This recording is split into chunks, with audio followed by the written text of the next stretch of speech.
ওং অজ্ঞানতিমিরান্ধস্য জ্ঞানাঞ্জনশলাকয়া চক্ষুর্মিলিतं येन তস্मै শ্রীগুরুবে নমঃ।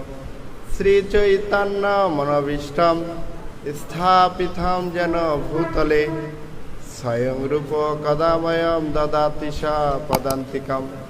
বন্দেऽহং শ্রীগুরু শ্রীযুতপদকমলम् শ্রীগুরুণ বৈষ্ণবাঞ্চ শ্রীরূপং সগ্রজাতং সহগণ রঘুনাথং নিতান্तं সজীবং সাদ্বৈতং সবধূতং পরিজন সহিতং কৃষ্ণ চৈতন্য দেবং শ্রীরাধা কৃষ্ণ পাদান সগণ ললিতা শ্রীবিশাখা নিতাংচ। নমোয়ং বিষ্ণুপাদায় কৃষ্ণপৃষ্ঠায় ভূতলে শ্রীমতে ভক্তিবেদান্ত স্বামিনীতি নামিনে। নমস্তে সরস্বতী দেবী গৌরবাণী প্রচারিণে নির্বিশেষ শূন্যবাদী পাশ্চাত্য দেশ তারিণে। নমোয়ং বিষ্ণুপাদায় কৃষ্ণপৃষ্ঠায় ভূতলে শ্রীমতে জয় পতাকা স্বামিনীতি নামিনে।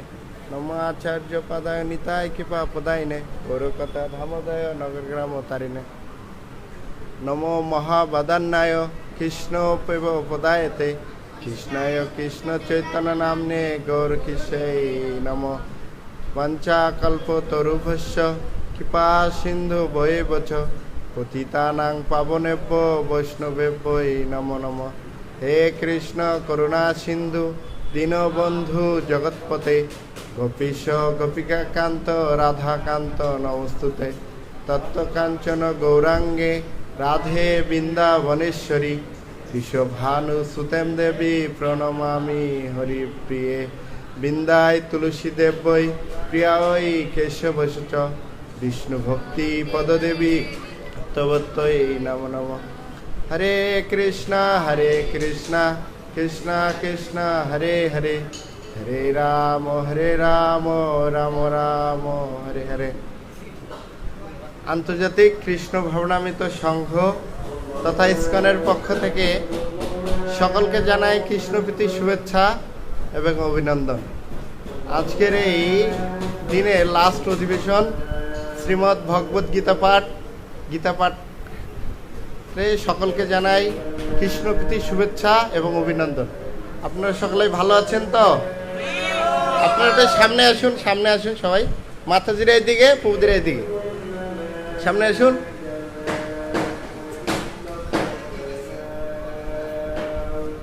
তা আজকে আমরা যে সমবেত হয়েছি আমরা খুবই ভাগ্যবান এবং ভাগ্যবতী। আসলে শাস্ত্রে বলেছেন যে বহুনাম জন্মনামন্তে জ্ঞানবানমম প্রপদ্যতে বাসুদেব সরমিতি সাহামাত্মা দুর্লভ। আসলে যদি বহু জন্মের পর কোনো এক ব্যক্তি যিনি এই ভগবত তত্ত্ব জানার জন্য প্রয়াস করেন, আর যদি কেউ এই ভগবত তত্ত্ব জ্ঞান জানার জন্য প্রয়াস না করেন, তাহলে বুঝতে হবে শাস্ত্রে বলেছেন যে বাসুদেবং পরিত্যাজ্যং অন্য দেব উপাস্যতে সমাতরং পরিত্যাজ্যং বন্ধন হিসা। অর্থাৎ কেউ যদি এই ভগবানকে পরিত্যাগ করে বা ভগবানের কথাকে পরিত্যাগ করে, কেউ যদি জড়জগতের কথা জড়জগতের কার্যকলাপ নিয়ে সবসময় পড়ে থাকে, তাহলে তার কি হবে?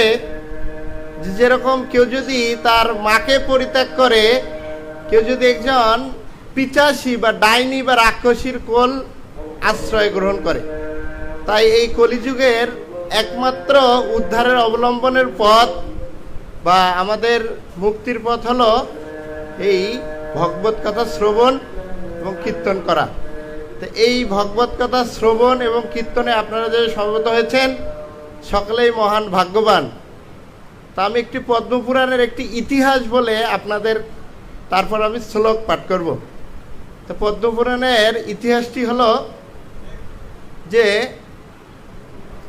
এক সময় একটি কুর নারী ছিল, অর্থাৎ অনেক খারাপ কার্য করত, তার কোনো পুণ্য কার্য ছিল না, এবং তিনি অতীব দুষ্কৃতী ছিলেন।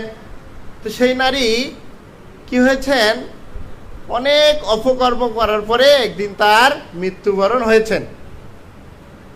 তা মৃত্যুবরণ হলে হঠাৎ করে তিনি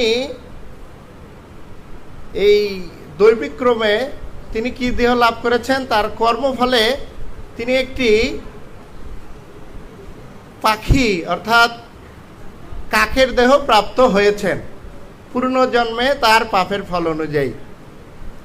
তো তিনি যখন এরকম করে সমাজে বিচরণ করছিলেন উপর দিয়ে আকাশ দিয়ে, তো একদিন কি হয়েছেন, একদিন সে বাসে লেগেছিলেন। তা বাসে লেগে মাথা ঘুরে সে একটি জলে পড়ে গিয়েছিলেন, জলাশয়ে যখন পড়ে গিয়েছিলেন তো তখন তার মৃত্যুবরণ হয়েছিল। কি হয়েছিল? মৃত্যুবরণ হয়েছিল। তো যখন মৃত্যুবরণ হয়েছিল তো তখন সেই পাখিটি মৃত্যুবরণ করার সঙ্গে সঙ্গে একটি ভগবানের যে দিব্যুজ রূপ রয়েছে বা বৈকুণ্ঠ গেলে যে রূপ হয় সেই রূপটা প্রাপ্ত হয়েছিলেন। তা এই রূপ দেখে যখন উনি তখন চলে যাচ্ছিলেন, তো তখন এই কথা অনেকেই মুনি ঋষিরা এবং সপ্ত ঋষি এবং দেবতারা কেউ মেনে নিতে পারেননি যে আসলে এই নারীটা এত অপকর্ম করেছেন যে ওনার একটি পাখির দেহ লাভ হয়েছেন, তো আজ কেন উনি একটি জলে পড়ে যাওয়ার কারণে তিনি এই দেহ প্রাপ্ত হলেন বা ভগবানের ধামে ফিরে গেলেন বা ভগবানের শরীর প্রাপ্ত হলেন বা ভগবানের মতো যে রূপ সেটা প্রাপ্ত হলেন বা তার মুক্তি হয়ে গেল। তো তখন বলেছিলেন, ব্যাসদেব বলেছিলেন যে এই নারী অত্যন্ত একজন দুষ্কৃতী নারী ছিল। তো যদিও যিনি মৃত্যুবরণ করেছেন এমন একটি স্থানে যে জলাশয়ে একজন ব্যক্তি গীতা পাঠ করত আর নিরন্তর গীতা শ্রবণ করত, তিনি ভগবানের অত্যন্ত প্রিয় ভক্ত ছিলেন। এবং তিনি যখন দেহ রাখে অর্থাৎ মারা যায়, তো তখন ওনাকে যে দাহ করা হয়, তো দাহ করার ফলে ওই জলে তার যে অস্তিত্ব বা যে ছাই ভস্ম সেখানে বিসর্জন দেওয়া হয়। তো তার ফলে সেই জলগুলো এত পবিত্র হয়ে গিয়েছিলেন যে যখন সেই পাখিটি সেখানে পড়েছিল তো তখন দিবুজ রূপ নিয়ে ভগবানের ধামে চলে গিয়েছিল। সকলে বলুন হরি বল। একজন দুষ্কৃতী নারী যদি শ্রীমৎ ভগবত গীতার আশ্রয় গ্রহণ করে তিনি এই দিব্য রূপ বা ভগবানের কাছে ফিরে যেতে পারেন, তাহলে আমরা কি পারবো না? পারবো। তাই সকলে বলবো হরে কৃষ্ণা কৃষ্ণ কৃষ্ণ হরে হরে, হরে রাম রাম রাম হরে। কত অধ্যায়? ওং নমো ভগবতে বাসুদেবায়, ওং নমো ভগবতে বাসুদেবায়, ওং নমো ভগবতে বাসুদেবায়। কত অধ্যায়? কত নম্বর শ্লোক? 20 নম্বর শ্লোক।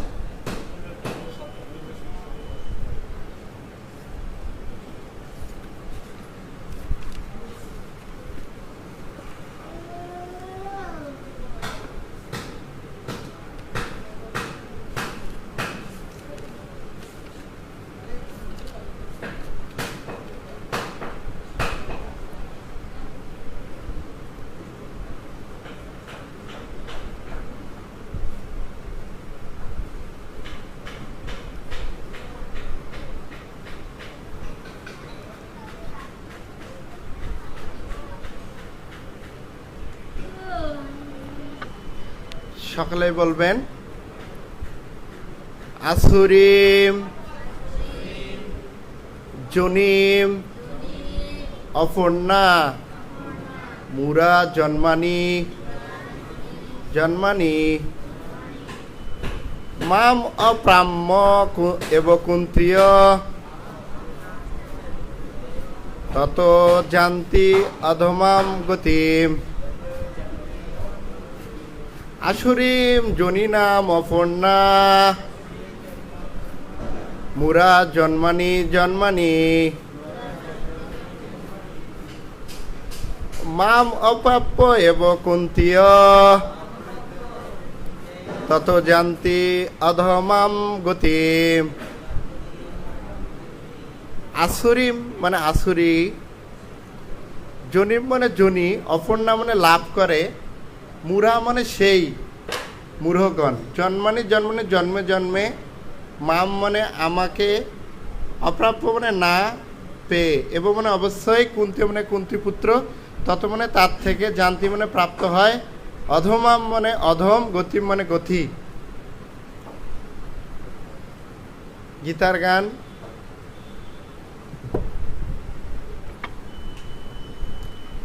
অসুর জনিতে হয় জন্ম মরণ, অজস্র অশুভ তার জীবন যাপন।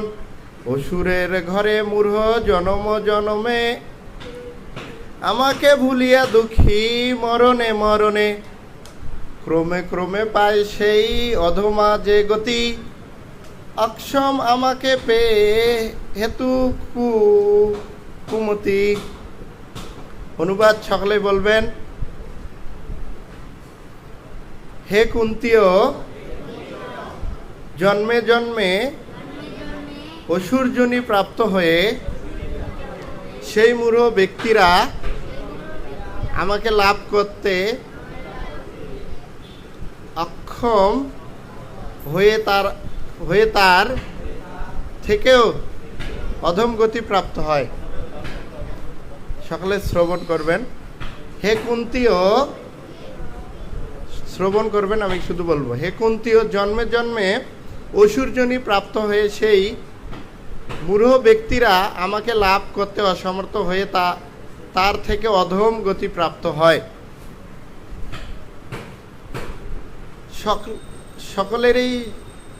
সকলেই জানে না যে ভগবান হচ্ছেন পরম করুণাময়, কিন্তু এখানে আমরা দেখতে পাচ্ছি যে ভগবান অসুরদের প্রতিও কখনোই করুণাময় নন।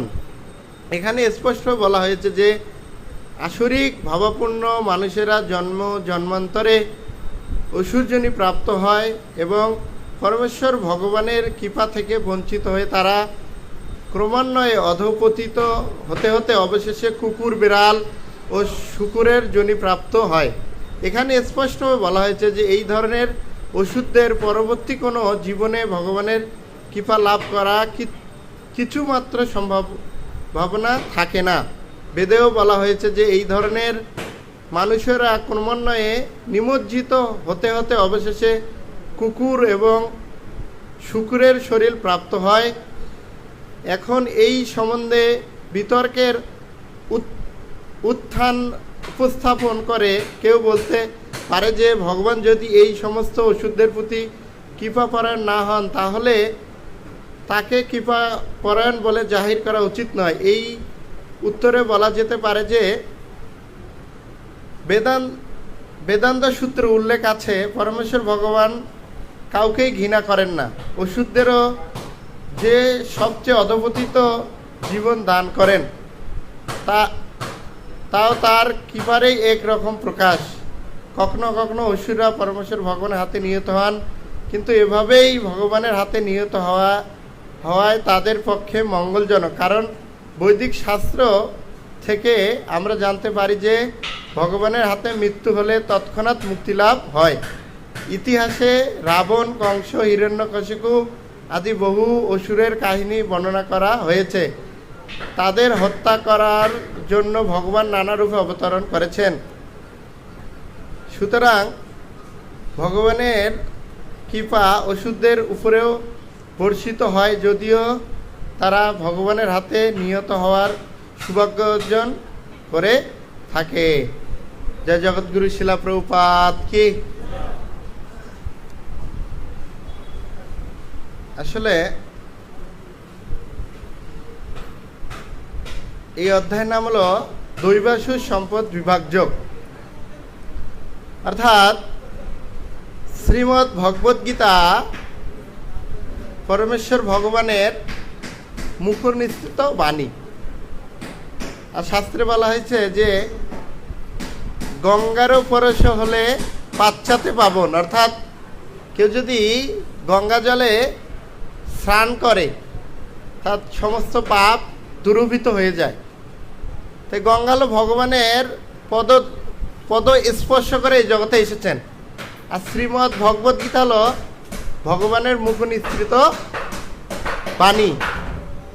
আর এই বাণী এত গুরুত্বপূর্ণ একটি বিষয় যে ভগবান শ্রীকৃষ্ণ এক জায়গায় বলেছেন যে জন্ম কর্ম চমে দিব্যম এমম যে ব্যক্তি তত্ত্বত। কেউ যদি আমার এই জন্মকর্ম এবং আমার কার্যের কথা শ্রবণ করে তাহলে তার আর এই জগতে ফিরে আসতে হয় না, তিনি আমার ধাম প্রাপ্ত হন। তাই শ্রীমদ্ ভগবদ গীতায় প্রত্যেকটা অধ্যায়ে দেখবেন একটা করে কথা লেখা আছে। প্রত্যেকটা অধ্যায়ে আপনারা গীতা অধ্যয়ন করেন তো সেখানে লেখা আছে যোগ। আচ্ছা, যোগ কথার অর্থ কি? যেটাকে আমরা প্লাস করি, আর মাইনাস কথার অর্থ হলো যেটাকে আমরা বাদ দেই। তা গীতার প্রত্যেকটা অধ্যায় কি লেখা আছে? যোগ না মাইনাস? যোগ। যোগ না বিয়োগ? যোগ। তো যোগ মানে কি? ভগবান কি বুঝতে চাচ্ছেন এখানে? যুক্ত হও। কার সঙ্গে যুক্ত হও? মামেই বংশ জীবলোক। এখানে আমার অংশ। কার অংশ? আমার অংশ। এখন একটি কথা হলো যে ভগবানের যদি অংশ হয় তাহলে এখানে একটা জিনিস এই অধ্যায়ে বলেছেন। কি বলেছেন? যে এই শ্লোকে ভগবান বলছে জন্মে জন্ম অসুরজনী প্রাপ্ত হয়ে সেই মূঢ় ব্যক্তিরা আমাকে লাভ করতে সক্ষম হয়ে তার থেকে অধম গতি প্রাপ্ত হয়। মানে তারা জন্মে জন্মে আমাকে প্রাপ্ত হওয়ার যোগ্যতা অর্জন করতে পারে না। তাহলে ভগবান এখানে বিদ্বেষমূলক কার্য করতেছেন কিনা? তিনি আমার সন্তান কিন্তু তারা আবার অসুর। তো ভগবান কি চান, কোনো বাবা মা কি চান যে তার এক সন্তান অসুর হোক? চান? বা আমার কাছ থেকে দূরে সরে থাক? চান? কিন্তু এখানে দেখতেছি যে যারা আমার কাছ থেকে দূরে সরে থাকে বা অসুরজনী প্রাপ্ত হয় তারা বহুত বহুত জন্মের পরও আমাকে প্রাপ্ত হন না। গীতা একটা শ্লোক বলছেন নমাম দুষ্কৃত মূঢ় প্রপদ্যন্তে নরাধমা। বলছে এই নরাধম আসুরিক প্রকার ব্যক্তিরা তারা আমাকে জন্ম জন্ম প্রাপ্ত হতে পারে না। এখন কথা হলো যে ভগবানের যদি সন্তান হয় আর সকলেই যদি তার সন্তানকে তার নিজের কাছে ফিরে নিয়ে যেতে চায়, তো ভগবান যদি করুণাময় হয় বা সকলের প্রতি সমদৃষ্টি হন, তাহলে তিনি কেন অসুরদের জয় জগন্নাথ বলদেব সুভদ্রা মহারানী কি, জগৎগুরু শিলা প্রভুপাদ কি, সমবেত গৌর ভক্তবৃন্দ কি, জয় জয় নিতাই গৌর সীতানাথ প্রেমানন্দ। তাহলে ভগবান যদি সকলের প্রতি করুণাময় হন তাহলে তিনি কেন অসুরদেরকে কৃপা করেন না বা জন্মে জন্মে তারা এইরকম জনি প্রাপ্ত হন? তো তার এখানে বলা হয়েছে যে ভগবান আমাদেরকে সৃষ্টি করেছেন কেন? হরি বল, সকালে বলুন হরে কৃষ্ণ কৃষ্ণ কৃষ্ণ হরে হরে, হরে রাম রাম রাম হরে। আপনারা হয়তো সারাদিন অনেক জায়গায় অনেক চিন্তা করেন, এখানে আর 30 মিনিট যদি আপনারা এখানে মনোযোগ দেন তাহলে আপনাদের জীবনটা ধন্য হয়ে যাবে। সকলে বলুন হরি বল, কি জোরে বলুন যাতে শোনা যায় সব জায়গায়, হরি বল। এখন বিষয়টি হলো যে ভগবান কেন জীব সৃষ্টি করলো আর কেনই বা এই সুর বা অসুর, অসুর মানে যারা ভগবানের নির্দেশ পালন করে না। তো এর মানে হলো যে ভগবান জীবের কাছ থেকে একটা জিনিস চায়। কি চায় সেটা জানেন? কি চায় জানেন? কে বলতে পারবেন কি চায়? ভগবান এই জগৎ জীবের কাছ থেকে একটা জিনিস চায়। সেটা কি? সেটা তিনি চায় ভালোবাসা। তাই ভালোবাসা তিনি চায়, তাই তিনি এই জগৎ সৃষ্টি করেছেন। আর যখন আমরা দুঃখে কষ্টে থাকি তখন আমরা সত্যি সেই কথাগুলা অনুসন্ধান করার চেষ্টা করি বা খোঁজার চেষ্টা করি বা বোঝার চেষ্টা করি, কিন্তু সুখে থাকলে কেউ সেটা অনুসন্ধান করার চেষ্টা করি না, যদি বা এই জগতে সুখ নেই। তো ভগবান এই জগৎ বা এই জগতের জীবকে সৃষ্টি করার একটি উদ্দেশ্য হলো ভগবান তার কাছ থেকে ভালোবাসা চায়। তো ভালোবাসা চাইলে কি হবে? যদি কোনো একটি ছেলে একটি মেয়েকে যদি হরিবল, মায়েরা কেউ কথা বলবেন না, সকালে বলুন হরে কৃষ্ণা কৃষ্ণ কৃষ্ণ হরে হরে, হরে রাম রাম রাম হরে হরে। বলছে এই জগৎ জীবের কাছ থেকে ভগবান কি চায়? ভালোবাসা চায়। সে ভালোবাসা যদি চায় তাহলে একজন ব্যক্তি যদি একজন ছেলে যদি একটা মেয়েকে যা একটি রাইফেল অথবা বন্দুক মাথায় দেয়, দিয়ে বলে তুমি আমাকে ভালোবাসো, তাহলে ও ভয়ে কি বলবে? আমি তোমাকে ভালোবাসি। কিন্তু প্রকৃতপক্ষে কি ওকে ভালোবাসার জন্য বলেছেন? বলেননি। কারণ সে ভয় পেয়ে বলতেছে আমি তোমাকে ভালোবাসি। তো এখন যদি ভগবান আমাদের বলে এই তোমাকে আমি সৃষ্টি করেছি, তুমি আমাকে ভালোবাসো, তাহলে হলো? তো উদাহরণস্বরূপ যদি কোনো ব্যক্তি বা কোনো একজন মা যদি তার সন্তান বলে যে মা আমি তোমাকে মা বলে ডাকতে পারবো না, তোমাকে মা বলার জন্য আমি 100 জন দাসী রেখে দিব, তারা তোমাকে প্রতিদিনে মা বলবে, তাহলে কি মা খুশি হবেন? কেন খুশি হবেন না? মা তো বলতেছে দাসী, কিন্তু উনি প্রকৃতপক্ষে মা বলতেছেন না। কারণ কি? সেটার ভিতরে সেই বাৎসল্য ভাব তো ভালোবাসা নেই, এই জন্য তিনি খুশি হবেন না। হবেন মায়ের হবেন? আপনাদের ছেলেদেরকে আমি 20 জন দাসী রেখে দিব, তারা সারাদিন তোমাকে মা বলবে, কিন্তু আমি কখনো মা বলতে পারবো না। কেন খুশি হবেন না? যে আসলে সেইটাই কখনো ভালোবাসা নেই। জোর করে অথবা কারো কাছ থেকে বলে ভালোবাসা নেওয়া যায় না। তাকে কি করতে হবে? স্বতন্ত্রতা দিতে হবে কি না? স্বতন্ত্রতা দিতে হবে। তাই এখন ভগবান কি করেছেন? এই জগৎ সৃষ্টি করেছেন, এই জীবকে সৃষ্টি করেছেন ভগবান তাকে ভালোবাসা বা তার কাছ থেকে ভালোবাসা পাওয়ার জন্য। আপনারা যদি বুঝে দেখেন বা শাস্ত্রে বলেছেন যে যদি যখন ব্রহ্মা যখন স্তুতি করার জন্য এসেছিলেন কোথায়? বৃন্দাবনে, কিন্তু ভগবান শ্রীকৃষ্ণ তাকিয়েও দেখেননি। কেন? আরে তুমি তো অনেক বেদ স্তুতি করেছ, কিন্তু সেটি শুনে আমার কখনো আনন্দ প্রদান হয় না বা আনন্দ পায় না। কিন্তু যদি আমার সখারা যখন আমাকে মিটি ভাষায় গালি দেয়, বকা দেয়, ভর্ৎসনা করেন, সেটি আমার কি হয়? আনন্দ লাগে। এখন বিষয়টি হলো যে ভগবান কি চায়? ভালোবাসা চায়। আর ভালোবাসার কাছে কে বড় আর কে ছোট? তো এখন যেহেতু ভগবান ভালোবাসা চায় বিধায় এই জগতের জীব সৃষ্টি করেছেন। এখন ভগবান এই জগতের জীব সৃষ্টি করলেন, এখন এই জগতের জীব সৃষ্টি করে একটি জিনিস দিয়েছেন কি? স্বতন্ত্র শক্তি দিয়েছেন। কি দিয়েছেন? স্বতন্ত্র শক্তি দিয়েছেন। এই স্বতন্ত্র শক্তিটা আপনারা যেভাবে কাজে লাগাবেন। এখন আমরা বলতে পারি যে আমি তো চুরি করি, ভগবান কি আমাকে চুরি করার জন্য অনুমতি দেয় না? না দিলে কি আমি করতে পারি? ভগবান তো আমার ভিতরে আছে, যা ইচ্ছা তাই করতে পারি। আর ভগবান বলছে তো যা কিছু সবে আমার, বা আমি সর্বকারণের কারণম। সর্বকারণের কারণ মানে আমি চুরি করি, এইটাও ভগবানের কারণ। এটা কি ভগবানের কারণ? হ্যাঁ, এটা কার কারণ?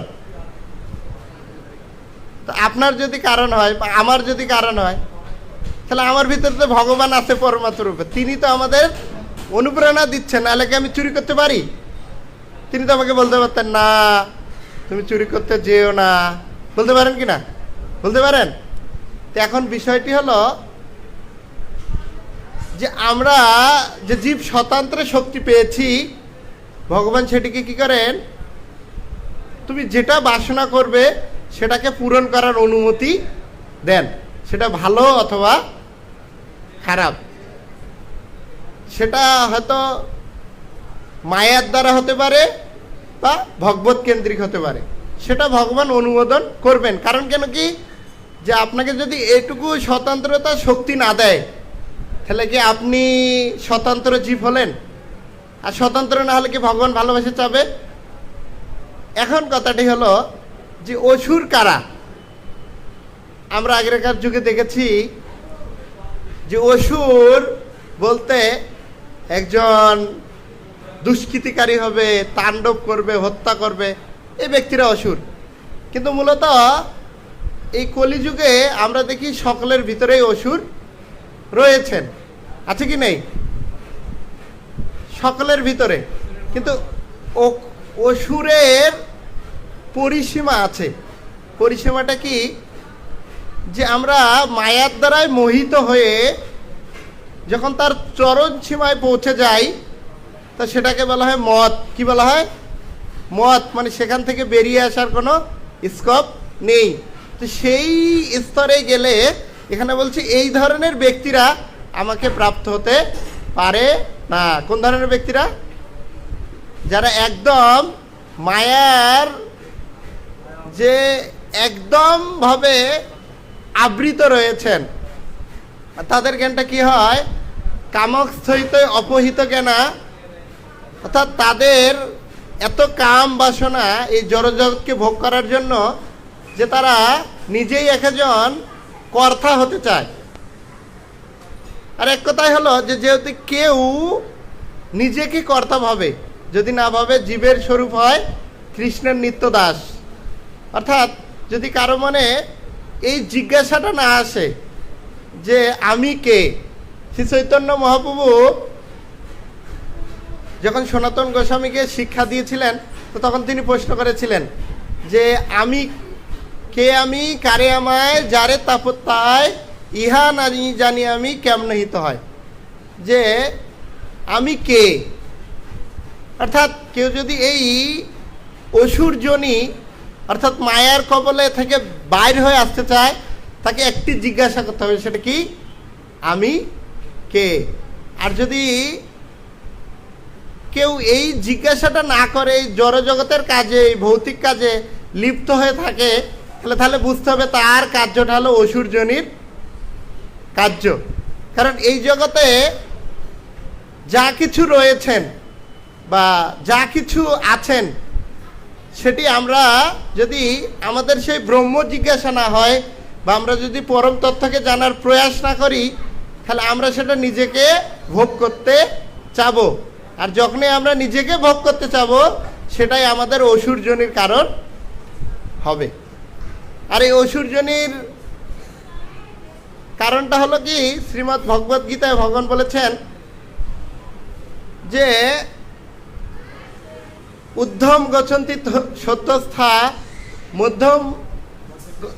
মধ্যতিষ্ঠতি রাজসা জঘন্য গুণ বৃত্তিস্থা অধগচ্ছন্তি তামসা। অর্থাৎ যদি কেউ সত্য গুণে থেকে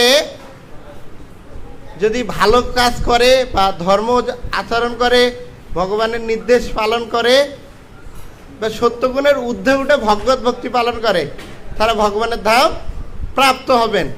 আর মধ্যতিষ্ঠন্তি রাজসা, যদি কেউ তমগুণে থাকে না রজগুণে থাকে, আর এই জগতের জড়জগতের মোহ মায়ার জালে বা বিশেষ কাম বাসনা থাকে, তাহলে সে এই জগতে কি হবে? প্রভুপাদ এখানে বলেছেন যে তারা কুকুর, বিড়াল বা মানে যেগুলা নিকৃষ্ট যোনি রয়েছেন।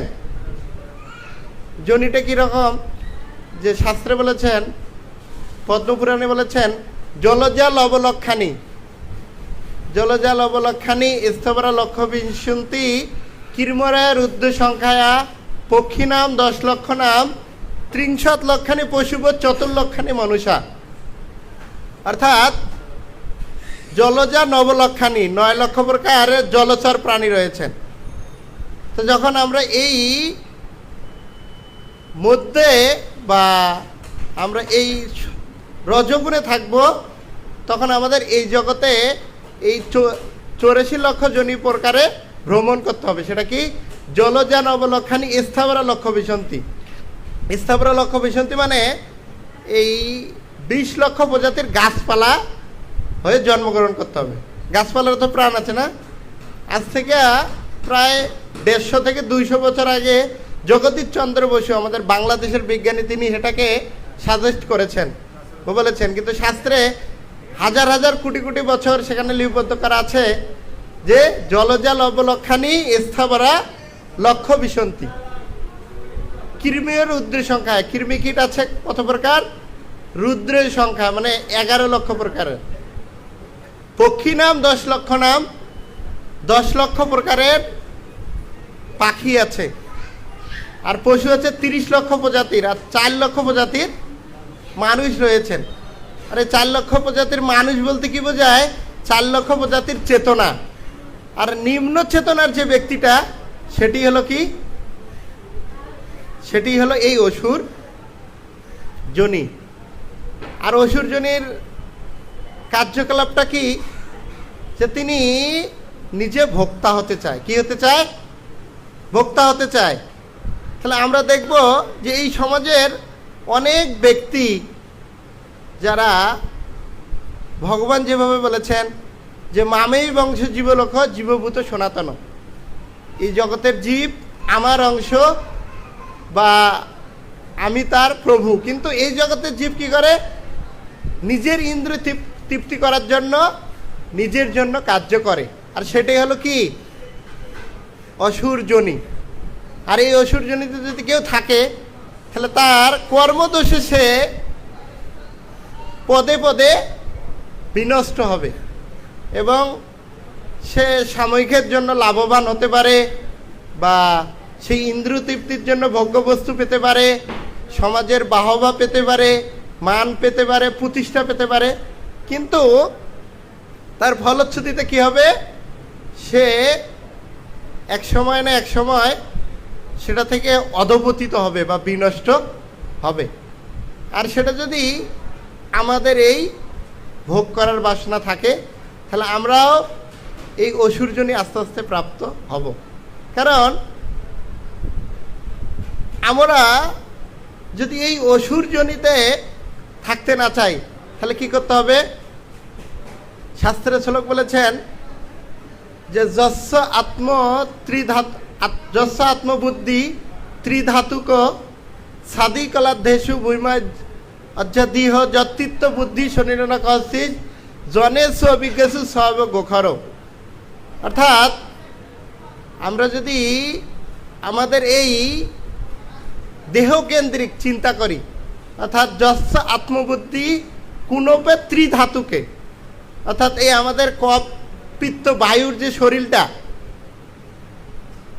সেটাকে যদি আমি বলি কি, আমাদের যে কফ পিত্ত এবং বায়ু, এই 3 জিনিস দিয়ে গঠিত আমাদের এই শরীরকে যদি আমি মনে করি যে আমি, তাহলে সেই হলো অসুর। কে অসুর? যিনি তার এই দেহকে, অর্থাৎ ক্ষিতি অব তেজ মরুদ্ভম, আচ্ছা মাটি, অগ্নি, আকাশ বাতাস, এই সব বস্তু দিয়ে, রক্ত পিণ্ড হাড্ডি মাংস দিয়ে আমাদের একটি ফার্মা বানিয়েছেন ব্রহ্মাজি। এবং সেখানে কি করেছেন? ফার্মা বানিয়ে কিছু একটা ডেফিনিশন প্লেস দিয়েছেন, আর কিছু সেখানে ভগবান সেখানে প্রাণ স্থাপন করেছেন। আর সেটাকে আমরা কি বলি? বাহ, এটা আমার দেহ, আমি এই করব সেই করব, আমি কত সুন্দর, হ্যাঁ আমি এই দেহের মালিক, বা আমি এই দেহ, কত রূপ আমার, এরকম যদি এই ত্রিধাতুকে অর্থাৎ আমার এরকম আত্মকেন্দ্রিক জ্ঞান হয়, তাহলে আমাদের কি হবে, বুঝতে হবে আমরা সেই অসুর জনি, তার দেহকেন্দ্রিক গুণ। আর এই সমস্ত মানুষদের বা অসুর জনকে কি বলেছেন, যে গাধা গোরা সয়েব গো খর, গো অর্থাৎ গাভী, খর মানে গাধা, অর্থাৎ গাধা এবং গরুর মতো যাদের বুদ্ধি, তারাই হলো অসুর স্বভাব ব্যক্তি। এখন কথা হলো যে ভগবান কি তাদের ওপর কৃপা বর্ষণ করে না? অবশ্যই করে। যদি কেউ অত্যন্ত পাপী এবং অত্যন্ত চরম সীমায় চলে যায়, যেমন রাবণ, হিরণ্যকশিপু, কংস, তো তখন তাদেরকে ভগবান স্বয়ং নিধন করার জন্য এই জগতে আসেন। আর যারা অতটুকু পাওয়ার যোগ্য নয়, তো তখন ভগবান কি করেন, যে যেরকম শাস্ত্রে বলা হয়েছে যে কুরুক্ষেত্রের যে যুদ্ধ ভগবান আয়োজন করেছিলেন, তো অনেক ব্যক্তিগণ সেখানে দেহ রেখেছিলেন। তা কেন আয়োজন করলেন? এই আয়োজনের পিছনে একটি কারণ হলো যে ভগবান যে সমস্ত জীব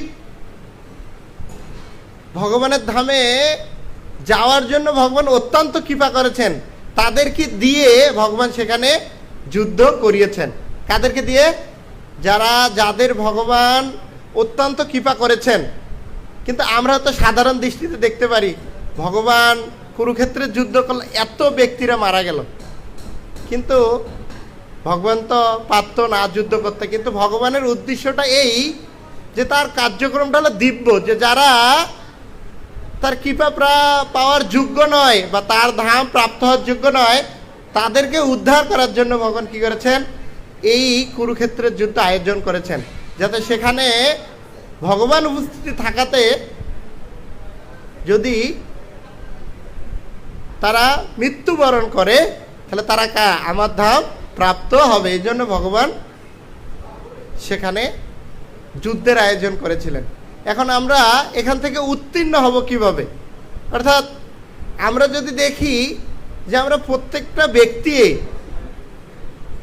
এই অসুর জনিতে বা অসুর কার্যকলাপে লিপ্ত আছি, তো এখন আমরা এখান থেকে বার হব কিভাবে? এখন সে বিষয়ে শাস্ত্রে বলেছেন যে কেচ্চিৎ কেবল ভক্তি, কি করতে হবে? ভক্তি করতে হবে, তাহলে আমরা সেখান থেকে উদ্ধার হতে পারবো। এখন ভক্তিটা কি? ভক্তি মানে কি আমরা মন্দিরে এসে মন্দিরে জয়েন করব, মন্দিরে থাকবো, এটাকে ভক্তি? আসলে ভক্তি হলো হৃদয়ের বিষয়, মনের বিষয়। ভক্তি কোনো স্থানের বিষয় নয়। আমরা যদি কোনো জায়গায় কাজ করি, একটি অফিসে, তো সেই কাজ করাটাকেও আমরা ভক্তি হিসাবে গড়ে তুলতে পারি। হরি বল, সকলে বলুন হরে কৃষ্ণা হরে, জোরে জোরে, কৃষ্ণ কৃষ্ণ হরে হরে, হরে রাম রাম রাম।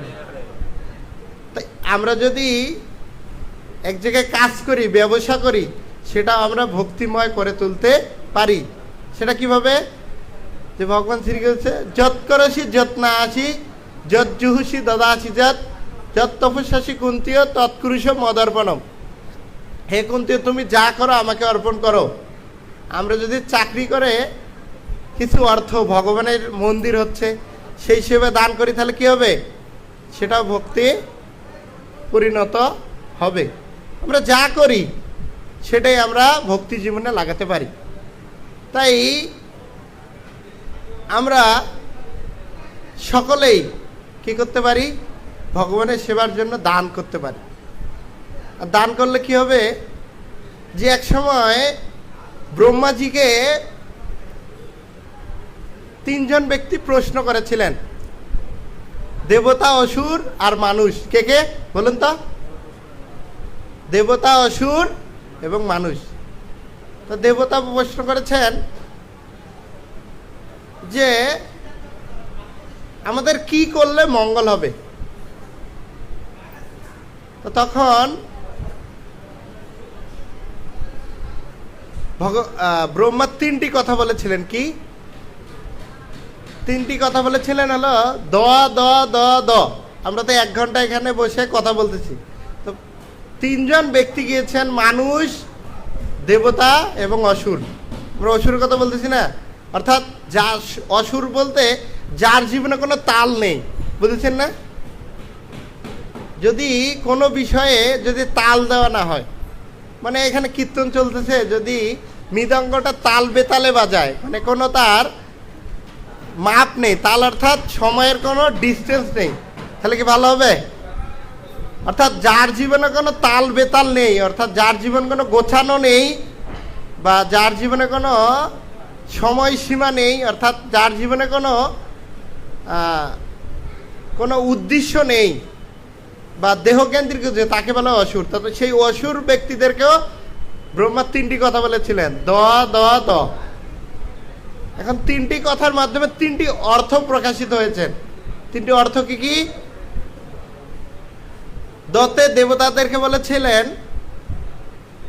যে তোমরা তোমাদের ইন্দ্রিয়কে দমন করো। কি করো? শুনতেছেন তো? চলো বলো হরি বল। দেবতাদের বলেছিলেন যে তোমাদের ইন্দ্রিয়গুলা কি করো? দমন করো। আর অসুরদের বলেছিলেন যে তোমরা মানুষকে দয়া করো। তো দেবতাদের বলেছিলেন তোমরা তোমাদের ইন্দ্রিয়কে দমন করো, তাহলে তোমাদের মঙ্গল হবে, কারণ ওদের মঙ্গল শোনার জন্য তারা গিয়েছিলেন। অসুরদের বলেছিলেন কি করার জন্য? হ্যাঁ, দয়া করার জন্য।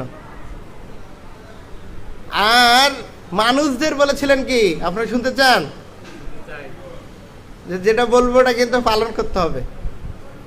মানুষদের বলেছিল তোমরা কি করো? দান করো। বলেন হরি বল। দান করলে কি হবে? যে আমাদের জীবনটা শুদ্ধ হয়ে যাবে। আর আমরা কিরকম দান করি? যে একজন মাতাজি একটি 10 টাকার নোট নিয়ে পটোলালাকে দিয়েছেন। কাকে? পটোলালাকে দিয়েছেন। এখন পটোলালা বলেছেন যে দিদি এই টাকাটা তো অনেক ছেঁড়া, অনেক হালকা হয়ে গেছে, এটা চলবে না। তো তখন রিস্কাওয়ালাকে দিয়েছেন। কাকে দিয়েছেন? রিস্কাওয়ালাকে দিয়েছেন।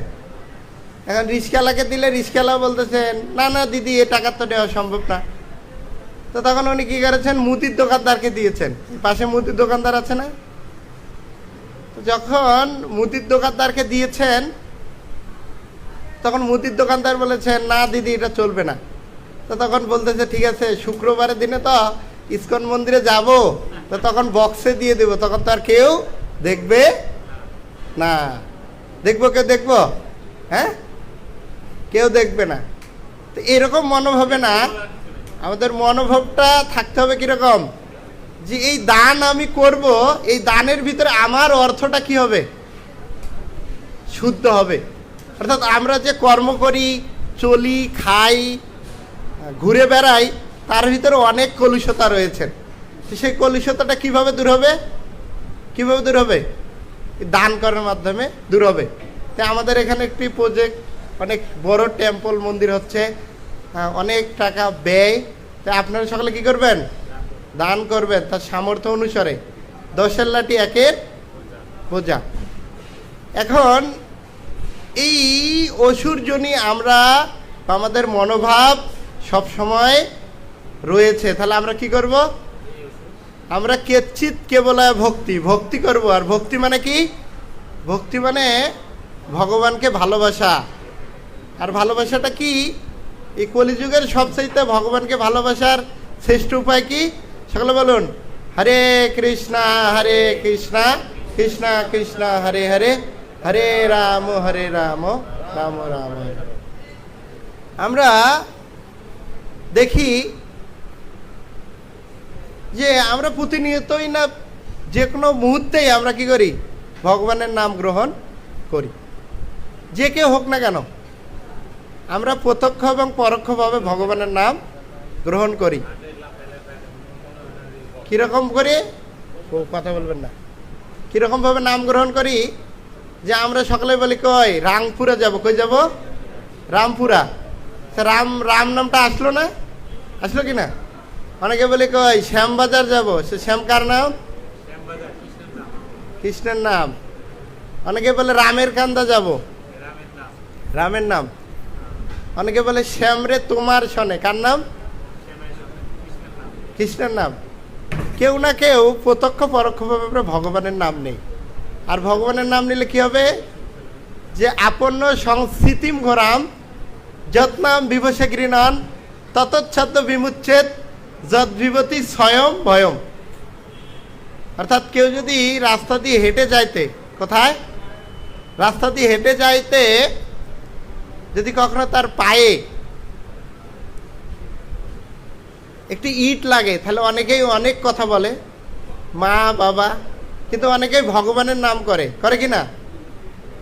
তো বলছে যদি কেউ বিভোষ হয়ে, সে চায়নি কিন্তু কোনো প্রকারেই ভগবানের নাম নিয়েছেন, তাহলে যদ বিভতি স্বয়ং ভয়ম। এই কথার অর্থ হলো স্বয়ং ভয়ের দেবতাও তাকে দেখলে কি পায়? ভয় পায়। কি পায়? ভয় পায়। ভয়ের দেবতা মানে আমাদের সব কিছুর একটি দেবতা আছে আমাদের, যে যিনি আমাদের ভয় উৎপন্ন করেন, তিনিও কি পান? ভয় পান যদি আমরা একবার হলো ভগবানের নাম নেই। তা বলছে যদ বিভতি স্বয়ং ভয়ম। আর শাস্ত্রে বলেছেন যদিও নামপি হরত্ব শেষম গিরি প্রসারণপি পাপর আসেন। কে আমরা পাপ করি নাই? সকলে হাত উঠান তো, কে কে পাপ করি নাই? উদান, কে পাপ করেছেন? হাত উঠান দেখি। পাপ করেন নাই আপনারা কেউ? আপনারা সকালে দুধের ধোয়া তুলসী পাতা, তা আমি তো পাপ করেছি। তাহলে আমার জন্য কি, যে যদিও নাম অপি, যদি আমরা ভগবানের নাম নেই তাহলে পাহাড় সমতুল্য পাপ কি হবে? যাবে, বিনষ্ট হয়ে যাবে। তাই শ্রী চৈতন্য মহাপ্রভু বলছেন এবে অস্ত্র না ধরিব প্রাণে কাউরে না মারিব চিত্তশুদ্ধি ঘটাইব সবার। সেটা কি দিয়ে? এই হরিনাম দিয়ে। হরিনাম কি? হরে কৃষ্ণা কৃষ্ণা কৃষ্ণা হরে হরে, হরে রাম রাম রাম হরে। বলছে সিনৎসি ঘরম যম পাশবন্ধম। বলছে আমরা যদি এই নাম নেই তাহলে সেই কৃষ্ণ চোর আমাদের সমস্ত পাপ কি করে নেবেন? চুরি করে নিয়ে যাবেন। তাই আমাদের এই অসুর স্বভাব বা কুচরিত্র, অর্থাৎ আমাদের এই খারাপ চরিত্র বা খারাপ মনোভাব বা আমাদের ঐশ্বরিক যে ভাবাপূর্ণ বিষয়গুলো রয়েছেন, সেটাকে দূর করার জন্য আমাদের কি করতে হবে? সকালেই ভগবানের নাম গ্রহণ করতে হবে। আর যদি আমরা ভগবানের নাম গ্রহণ করি তাহলে আমরা ভগবানের অতীব প্রিয়তম ব্যক্তি হতে পারবো। আর তখন আমাদের ভিতরে কোনো প্রকার কাম ক্রোধ লোভ সেটি থাকবে না। আর যাদের কাম ক্রোধ লোভ নেই তারা হলেন দেবতা বা দেবতা তুল্য ব্যক্তি। আর সেই গুণ প্রকাশিত হবে কিভাবে? যশস্তি ভক্তির ভবতি অকিঞ্চনা সর্বগুণ সমচেত সুরা হরি অভক্তস্য কুত মহৎগুণা মন রতন আসত ধায়ত বহি। অর্থাৎ যদি আমরা যশস্তি ভক্তির ভবতি অর্থাৎ ভগবানের ভক্তি করি তাহলে আমাদের ভিতরে দৈবী গুণ কি হবে? দৈবী গুণ প্রকাশিত হবে। আর এই দৈবী গুণ প্রকাশিত হলে ভগবান আমাদের লক্ষ্য করবেন, অর্থাৎ ভগবান আমাদের তার কৃপা বর্ষণ করবেন। সেটা কিভাবে? আমরা যদি দেখি যে এই সমাজে যদি একজন গুণী ব্যক্তি আসেন, অর্থাৎ এখানে প্রধানমন্ত্রী আসলো, তাকে তখন 10 জনের ভিতর কার প্রতি চোখ যাবে মানুষের? প্রধানমন্ত্রীর দিকে। কেন? যে তার সে বিশেষ গুণ আছে। আর আমাদের এই অসুর স্বভাব গুণ কিভাবে চলে যাবে? যদি আমরা ভগবানের ভক্তি করি, যশস্বী ভক্তির ভবতি, তাহলে সেই গুণ প্রাপ্ত হবে। তখন এই ব্রহ্মাণ্ডের যত লোক থাকবে সবার ভিতর থেকে ভগবান আমাদের কি করবেন? লক্ষ্য দৃষ্টি রাখবেন। আর ভগবানের লক্ষ্য দৃষ্টি যদি আমাদের প্রতি হয়, তাহলে আমরা ভগবানকে প্রাপ্ত হতে পারবো, আর আমাদের মনুষ্য জীবন সার্থক হবে। তো এই সমস্ত বৈদিক শাস্ত্রের লাস্ট শ্লোকে বলেছেন,